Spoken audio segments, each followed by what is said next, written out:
Did you become aware of bullying? Um, a while back. We've been definitely, Tommy and his staff has been preparing and threw a lot of guys at me to watch film and try to do as much intel and background work I can possibly do. But they've done all the work all season long. But we're happy. We're happy. I love the fact that I talked to Coach Few this morning. He told me a few things that are very important to me as the coach that you want in the player, and he works every day. He says you're never going to ever worry about him in that area, and he has the talent, and with that work ethic, and we feel that we can have a really good two-way player with our roster. Obviously we have a lot of decisions to make, but he has a pretty good opportunity ahead of him. Like with all rookies and young players in this league, there's a learning curve, but we're looking forward to meeting with him tomorrow and start that process right away.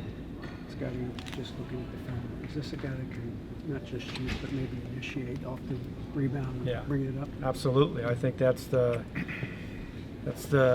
league is going that way. You need a lot of playmakers. You need a lot of guys. We've done a pretty good job the last few years of moving the ball and passing the ball and assists. We've always been up there.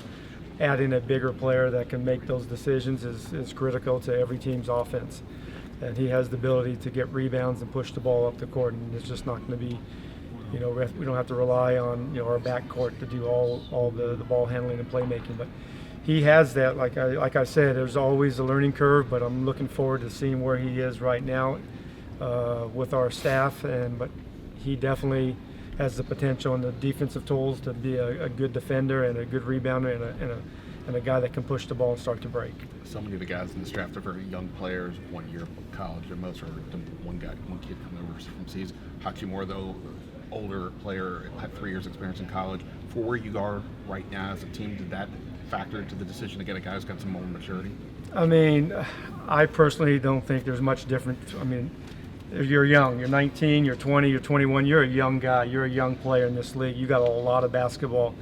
If you're very blessed, you got 10 to 12 to 15 years in this league, and it doesn't matter if you're 19 or 20, 21. We looked at him as a player that we like, that's going to help our roster. He's going to help their program. He's going to come in and be a guy that he's coachable. It's like I said, I talked to the coach earlier, and you're never going to have a problem with him. He has a lot of respect for the game and how he prepares, and he does have some maturity. He's experienced a lot. He's the first rounder born in Japan, and as you saw when he was on the interview stage, and the excitement you saw in his smile, it was pretty cool to see, and I love that about him. I love that he loves the game. You can just see it through his smile. What do you think that means to this area? Because it's like a melting pot of so many different nationalities. Yeah, that's the great thing about basketball. You have.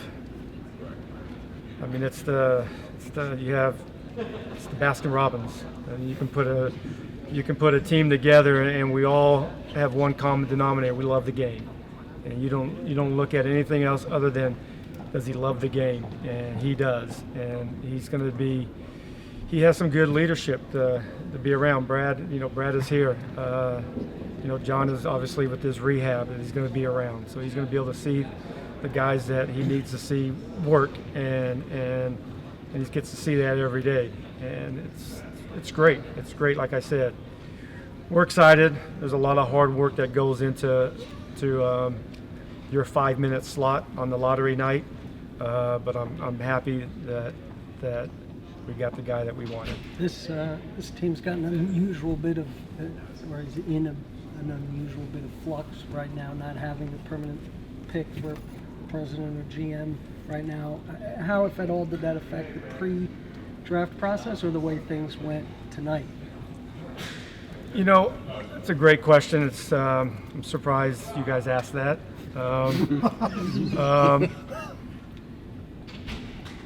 I would be worried if Tommy wasn't here, and if it was just me, I'd be worried. I'd let you guys know you guys should be worried as well.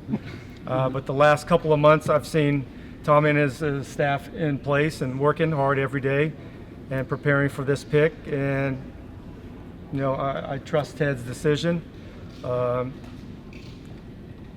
I like what Tommy has done. I think he's done an excellent job, and we definitely worked well together during this process. But that remains to be seen. But he's made. I know he's made me.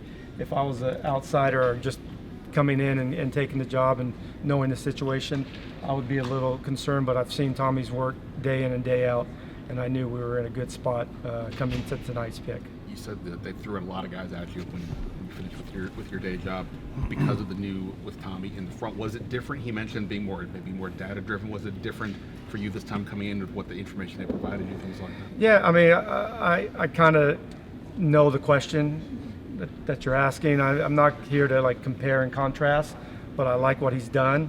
There was a lot of people in the room, and there's a lot of conversation going on. It's very, what's the word, collaborative. I was in, I'm glad I'm coaching. I'm glad I'm coaching because that's boring to be in that room for 10 hours a day. But I appreciate it. It's definitely a lot of work, and it's a hard job. But like I said, I was very confident because I was able to see it day in and day out. And I knew with the processes in place and different levels of things that we had to go through to get the right pick that we wanted. And I knew we were going to get a good guy, the guy that we're all going to be proud of, the guy that's going to come in with a great attitude and have good character, that's going to work hard on both ends, that's going to come to work every day. I talked to one of his representatives. He likes to work. He likes to get his shots up early in the morning at 6 o'clock. And I love that. I love guys that want to get up early. Because to me, that's the best time to get your work done. There's no distractions because there's not a lot of guys that are willing to join you in that time. Scott, how much film are you specifically watching on these potential guys you picked in 9 over the last 3 weeks, 5 weeks, whatever it is? Yeah, I mean, quite a bit. Quite a bit. It's easily available. I mean, it's right there. I mean, if you don't have, you can always, if you just want to watch highlights, you can just YouTube it. That's the cheat code, I guess, if you want to do it that way. But there's a lot of, you don't want to watch highlights. You want to watch games. You want to watch what he does well. You want to watch what he needs to improve on. You want to watch on how he responds down or up in a game, or taken out early than his normal rotation, how he responds after fouls. And but I like what I saw.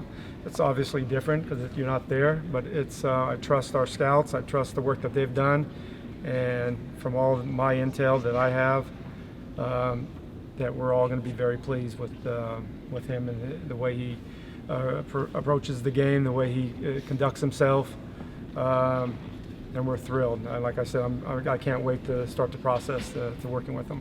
Do you see him as a fourth? I think, with the way the league is going, I mean, you can just put him out there. It's such a positionless. I know that's like the cool thing to say, but it's true. It's you have to be able to have playmakers on the floor. There's so many good players, and teams are playing smaller lineups, 6'8" size or so. He can play. He can guard multiple positions, and he can play. He can play 3-4 in some small lineups. You can probably throw him at the 5, but that's like way ahead of myself right now. I just want to get him here and work with them and meet him with our staff and have that process start right away.